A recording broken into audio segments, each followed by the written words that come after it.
It's Friday, Rosh Chodesh Sivan Tovshin Ayin Dalet. We are in Teres Menachem, Sefer Mamar Tovshin Dalet Tovshin Yud Beis. In the Mamar Chamisha Kinyanim, the first one of Shabbos Pashas Bamidbar. The Vorachem Achedesh Erev Rosh Chodesh Sivan Tovshin Yud Beis. We are on page Reish Peites, Beis Vav, chapter 6. The Rebbe is explaining the idea of Kinyan, acquisition, that there are two aspects. Torah is one of the 5 acquisitions, and there are 2 aspects to that. One aspect is that Torah affects Kinyan, brings Shemayim V'Aretz, brings the world into the domain, causes acquisition in the world, meaning to say it brings it into the domain of Hashem, specifically Atzilus, which is called the world of acquisition, Koinech, Baruch Koinech. Then there's another aspect to Torah, and that is that Torah itself needs to be acquired. And it depends which dimension of Torah we're talking about, whether we talk about the Torah as it is in Moichin, Hashem's wisdom, or in which case it is the one that affects acquisition in the others, when we talk about Torah as one of the midas, one of the emotional attributes as the Rebbe enumerated, that these 5 things that the Mishnah enumerates encapsulates the totality of the midas. So in that sense, Torah itself has to be brought into the domain of Atzilus, into the domain of acquisition. How do we affect the idea of Kinyan in Torah, in the dimension of Torah that needs to be acquired, so to speak? That is through Tefillah. Because when one davens, one unites with Hashem, one submits himself to Hashem, and therefore when we learn Torah, even though there are aspects of Torah that clothe themselves in low matters, even in false arguments, and even in impure aspects, and so on and so forth, but when we daven and we have the right attitude and we're united and connected and nullified to Hashem, we then learn the Torah with the right mindset, knowing that it's God's Torah, and therefore, despite the fact that it clothes itself in all these low things, the idea is to lift them into the domain of Kedusha. Then the Rebbe said that in Torah itself you have Pnimiyas HaTorah, the inner dimension of Torah, which also is the idea of godliness, spirituality, focuses completely on that. It's called Ilana Dechaya. It's called Eitz Chaim. Eitz Chaim, as the Rebbe brought from the Zohar and the Geras HaKodesh, chapter 26, where it's all godly and all spiritual and so on and so forth. And therefore, when we learn the Pnimiyas HaTorah, the inner dimension of Torah, that affects our learning of the godly Shabbat Torah, the revealed part of the Torah, to be learned in the right way. Now, in chapter 6, the Rebbe is going to explain, although up until now we were talking about what? About lifting Kinyan, acquiring these things, moving these things from one domain, a domain that's outside of the world of acquisition, into the world of acquisition, which is generally Atzilus. Here the Rebbe adds that really we're talking about ultimately lifting them even higher than Atzilus. Let's see what the Rebbe says. We can add Benegela clause in Kinyan in connection to the general idea of acquisition.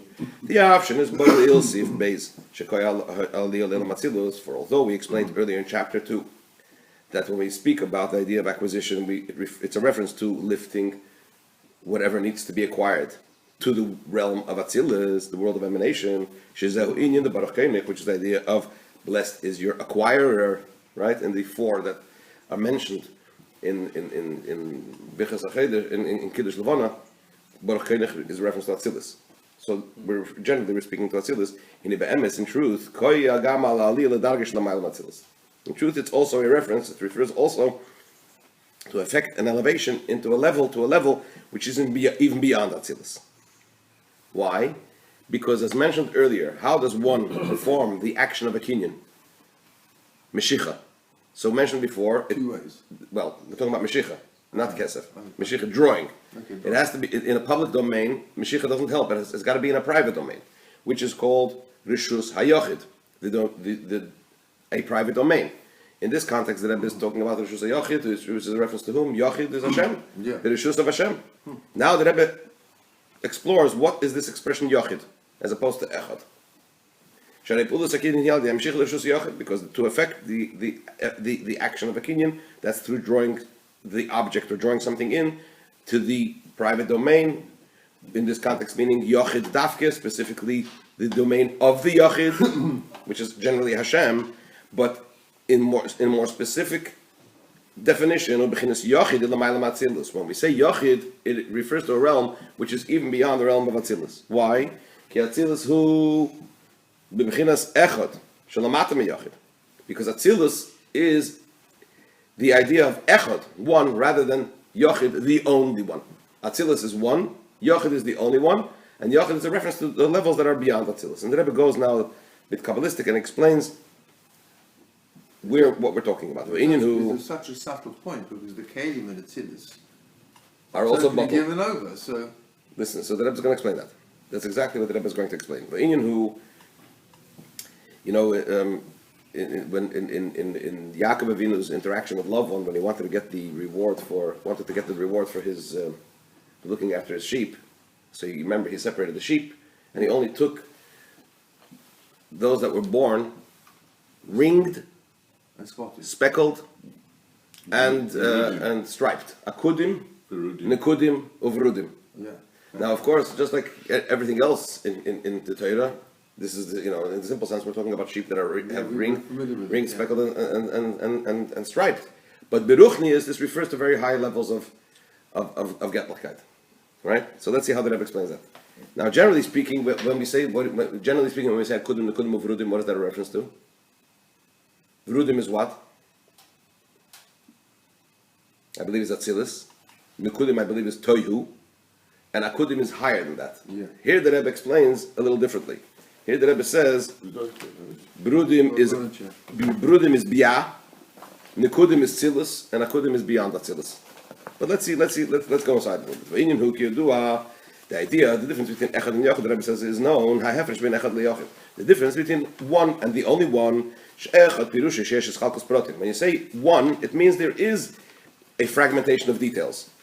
Ella, but it's rather through contemplation, Yodim, one knows, really and truly it's all one.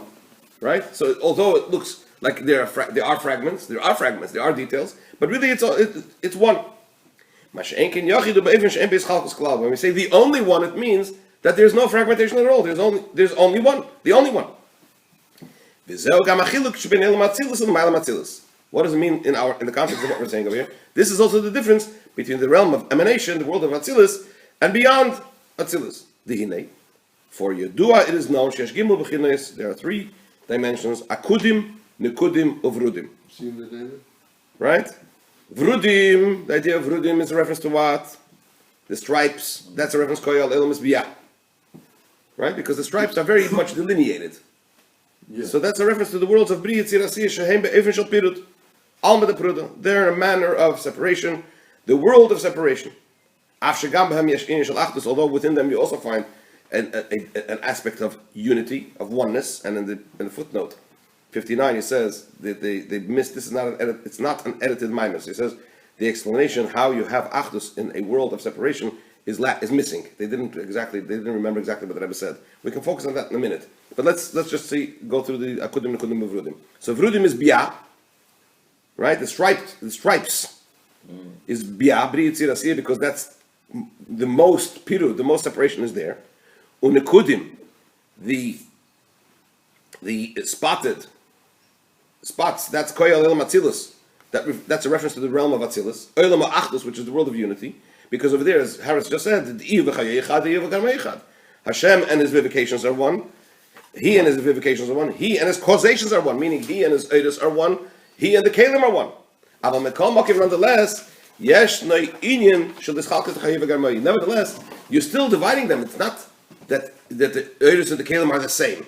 It means that he's united with them. But there's still this delineation of oidus and kalim. To the extent, earlier also, to such an extent that the unity of he with his iris, with the lights, with the energies, is different than his unity, his oneness with his causations with the kelim. So there is that delineation, as subtle as it might be. So that's echad. That's nekudim. I'm sorry. In addition to the fact that there's a difference between how he unites with the Eidos and he unites with the Kalim. In addition, there's also in Atzilus there's another division. In addition to this, Yesh Negam Chalkos Ha'Oir, Lesasfiris is also the division of these lights into 10 divine attributes. Chachma Chulu, Chesed V'Chulu. So there is that delineation. There is even though they're, so if that's the case, how are they one? Why is it called Elam Achdus, the world of unity? Nevertheless, they are in a mode of one. Why? Because it is felt within them that there's one master to all the 10 attributes. So although they're 10, but they feel the oneness. But beyond this is the idea of akudim. What did we say? That's ringed.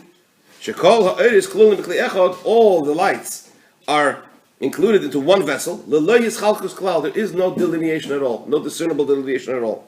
This is the idea of the only one, akudim, which is beyond echad, beyond the one, which is where in Atzilus.